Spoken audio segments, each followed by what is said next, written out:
Russia में भी, क्योंकि अभी बैंक वहाँ के सर्वर डाउन है, एटीएम्स में लंबी लाइन लगे, वो बता रहे थे कि 1.5-2 घंटे हम लोग लाइन में ही लगे थे।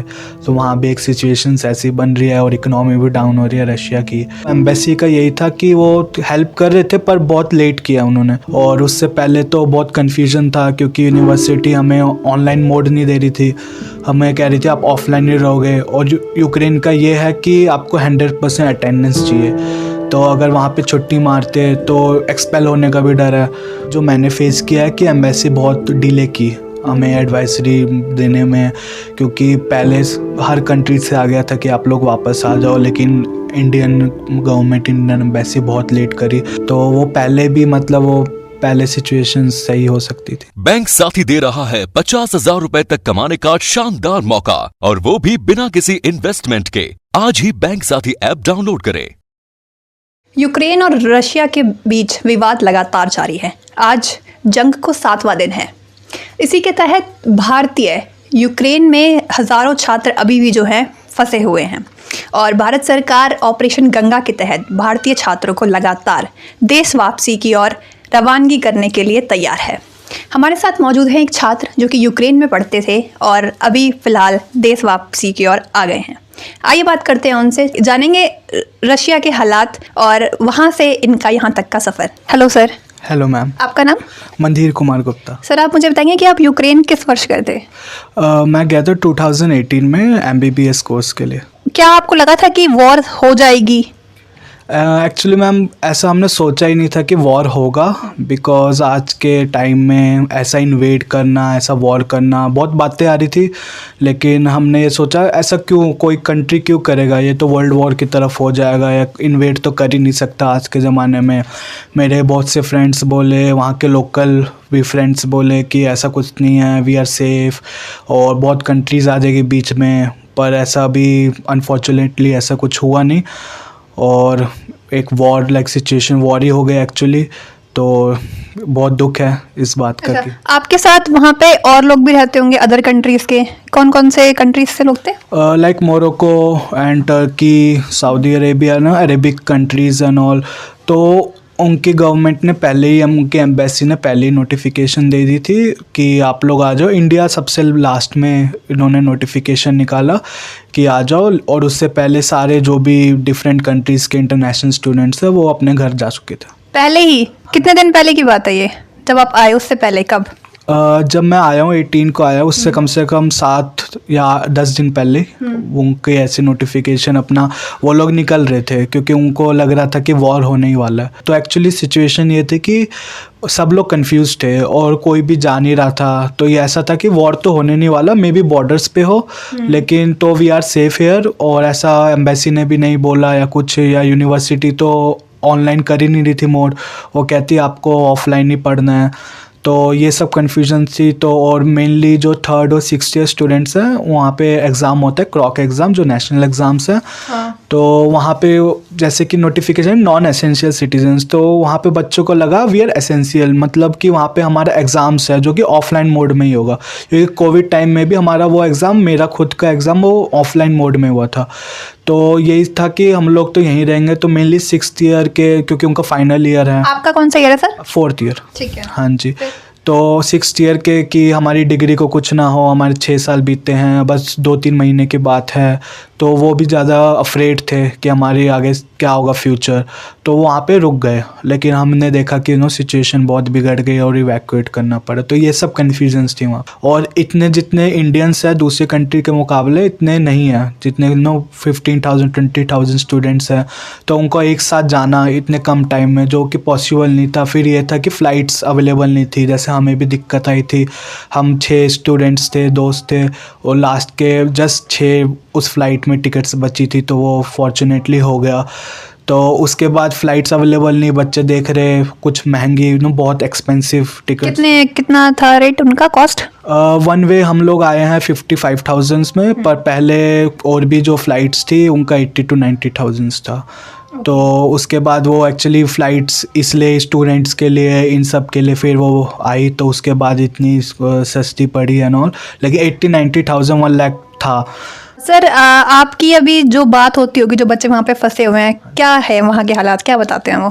अभी जैसे हमारी सिटीज़ में हॉस्टल्स के पास यूनिवर्सिटीज़ हैं, तो वहाँ पे बेसमेंट्स है, बंकर्स हैं, तो एयर साइरन वहाँ पे बज रहा है और बच्चे जा रहे हैं तो वही अपडेट कर रहे हैं। हम लोग बैठे हैं और डॉक्यूमेंट्स लेके खाना पीना, और वहाँ पे अभी माइनस में है टेम्परेचर, स्नोफॉल हो रही है वहाँ पे। 5 to 6 मंथ्स तो ठंड रहती है और बहुत ही ज़्यादा ठंड रहती है। तो वहाँ पे मैं यहाँ पे बैठा हूँ, I can imagine the pain, कि कितना उनको पेन हो रहा होगा, कितने टेंस, कितने पैनिक सिचुएशंस वहाँ के बच्चों के लिए भी, और कितना मतलब ब्रेवली वो लोग इस सिचुएशंस को टैकल कर रहे हैं। तो और फैमिलीज़ के लिए भी बहुत डिफ़िकल्ट सिचुएशंस है, क्योंकि मेरे को याद है जब मैं वहाँ था और लाइक टीवी पे बहुत न्यूज़ आ रही थी कि ऐसा हो रहा है, ये हो रहा है, वो हो रहा है, और स्टूडेंट्स था कि ऐसा कुछ तो हम तो फील नहीं कर रहे, ऐसा कुछ में भी ज़्यादा हो रहा हो, अमेरिका ने बोला ये न्यूज़ दी, तो बहुत ही टफ़ सिचुएशंस था। तो हमने बोला ऐसा नहीं होगा या कुछ, लेकिन फैमिलीज़ में टेंशन थी। मेरे पास खुद 3-4 बजे घर से कॉल आता था कि हमने न्यूज़ में देखा, तो एक तो पहली टेंस। अच्छा, आपको घर से क्या रिस्पॉन्स आ रहा था उस टाइम पे? रिस्पॉन्स ये था, सुबह 4 बजे कॉल आता, आज ही आ जाओ, फ्लाइट्स में देख रहा हूँ। अच्छा, कितनी तारीख की बात है ये बात है 10-12 तारीख, डेट ऐसा कुछ 10-12 फरवरी की बात है। तो डेली 3-4 बजे, क्योंकि यहाँ पे सुबह हो रही होती, न्यूज़ में देखते कुछ न्यूज़ अपडेट आता, तो सीधा कॉल आता हमारे पास कि अभी 3-4 घंटे में फ़्लाइट है, तो आप अपनी सिटी से कीव चले जाओ, वहाँ से फिर फ़्लाइट्स ले लेना। तो एक तो पहले हम लोग टेंस सिचुएशन में, हम कंफ्यूज्ड है और सो भी नहीं पाते, ऊपर से फिर 3-4 बजे फिर घर से फ़ोन कि आ जाओ। मेरे और मेरे फ्रेंड्स बहुत लकी फील करते हैं, हम लोग पहले आ गए वॉर से, क्योंकि अभी हम सिचुएशंस देख रहे हैं, जैसे एक स्टूडेंट की भी डेथ हो गई है, तो वो भी बहुत अनफॉर्चुनेट है। खारकीव में जी खारकीव में, वो भी 4th ईयर स्टूडेंट। तो इट इज़ वेरी बैड जो भी हो रहा है। तो वहाँ के लोकल सिटीजन्स का भी बहुत प्यार था, तो वो देख के कि अब उनके साथ वो लोग खुद अभी ऐसे बंकर्स में हैं, उन पे हो रहा है अटैक, तो बहुत ही पेन फील होता है कि ऐसा क्यों हो रहा है। आज के ज़माने में जहाँ UN में या कहीं भी बड़े बड़े प्लेटफॉर्म्स से हम बात करते हैं ह्यूमैनिटी में भी, यूक्रेन से भी बोलते हो कोई ना कोई, और रशिया से भी इतने लोग होते हैं जो कि पीस ह्यूमैनिटी की बात करते हैं, लेकिन अभी प्रैक्टिकली हम देख ही नहीं पाए। अभी भी कोई ऐसा है जो आपके जानकार में है और वहाँ फंसा हुआ है?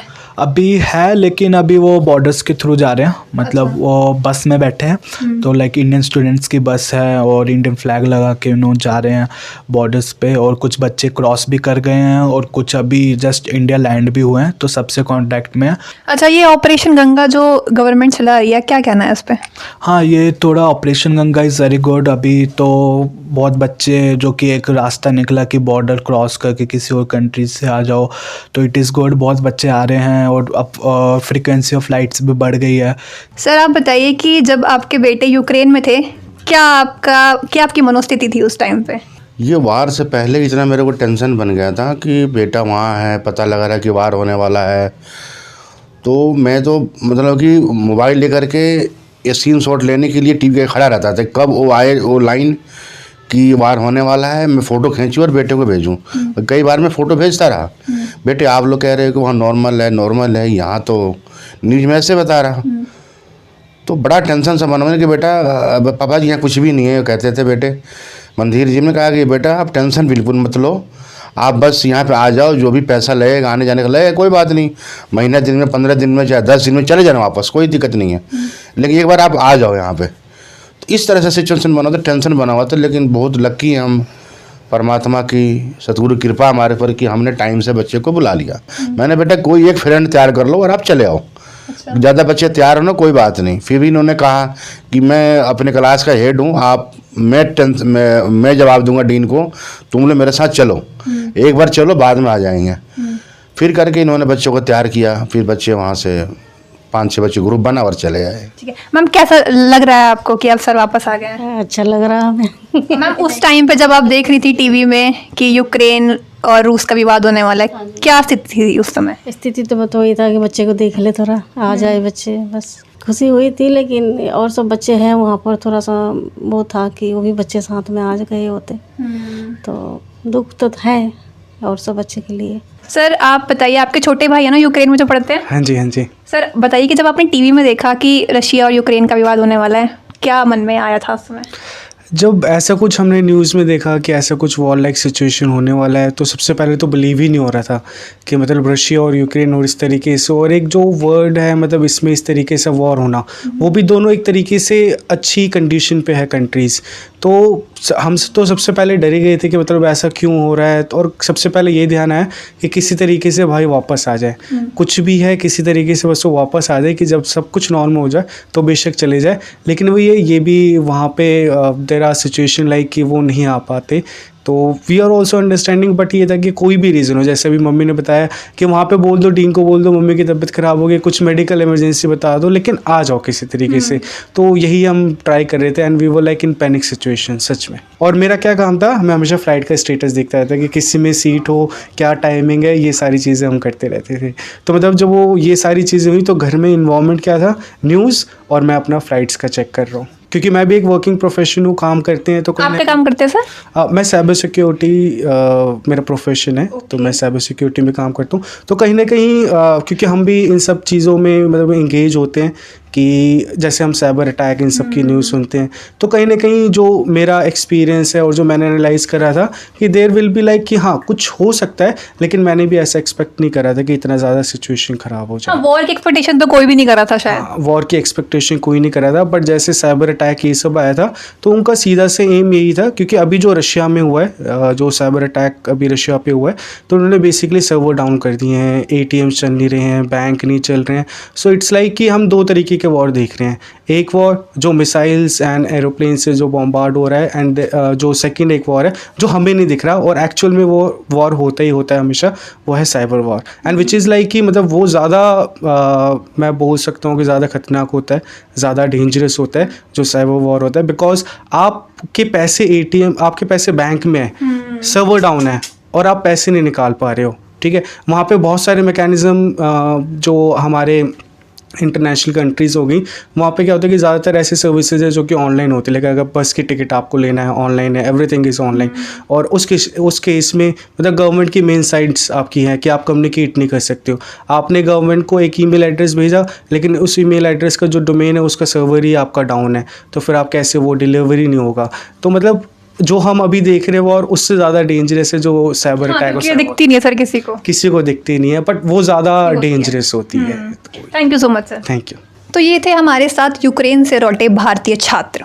एक बात है कि अभी भी यूक्रेन में सैकड़ों की संख्या में भारतीय छात्र वहाँ फंसे हुए हैं, जिसके तहत ऑपरेशन गंगा चलाया जा रहा है और लगातार वहाँ से भारतीयों को लाया जा रहा है। युद्ध में जीत हार किसी की भी हो, मरता तो एक आम इंसान ही है। इस वीडियो को ज़्यादा से ज़्यादा शेयर कीजिए और आपको पसंद आई तो लाइक भी कीजिए। फिलहाल इस वीडियो में इतना ही। कैमरा पर्सन खुशीलाल के साथ मैं कृतिका पांडे, छल को दिल्ली।